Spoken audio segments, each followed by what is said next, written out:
നോമ്പ് തുറക്കുന്ന സമയം നബി സല്ലല്ലാഹു അലൈഹി വസല്ലമ തങ്ങൾ പറഞ്ഞു, ആ നോമ്പ് തുറക്കുമ്പോൾ അള്ളാഹുവിന് നരകമോചിതരായ ഒരുപാട് പേരുണ്ടാകുമെന്ന് നബിയുനാ റസൂലുള്ളാഹി സ്വല്ലല്ലാഹു അലൈഹി വസല്ലം.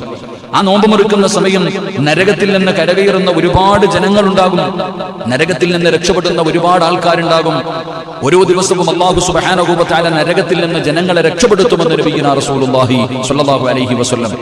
ഓരോ രാവും പകലും, രാവിലെ മുതൽ നോമ്പ് പിടിച്ച് വൈകുന്നേരം തികച്ചെന്ന് രാവും പകലും ഒരു മനുഷ്യനും അള്ളാഹുവിന്റെ മുന്നിൽ ആത്മാർത്ഥമായി ദുആ ചെയ്ത, പശ്ചാത്തപിച്ച് മടങ്ങിയ, തന്റെ ആവശ്യങ്ങൾ അള്ളാഹുവിന്റെ മുന്നിലേക്ക് പറയപ്പെട്ട ഒരു മനുഷ്യരെയും അല്ലാഹു സുബ്ഹാനഹു വ തആല അവിടെ നിന്ന് വെറും കൈയോടെ ഉപേക്ഷിക്കില്ല എന്ന് നബിയുനാ റസൂലുള്ളാഹി സ്വല്ലല്ലാഹു അലൈഹി വസല്ലം. റമളാൻ മാസത്തിലെ ഓരോ ദിവസവും അല്ലാഹു സുബ്ഹാനഹു വ തആല അവിടെ നിന്ന് ഇങ്ങനെ പറയുകയാണ്, ചോദിക്കുന്നവരുണ്ടോ? ഞാൻ നിങ്ങൾക്ക് നൽകാം. നിങ്ങൾ എന്താണ് ചോദിക്കുന്നത്? നിങ്ങൾക്ക് പണം വേണോ? സ്വർഗം വേണോ?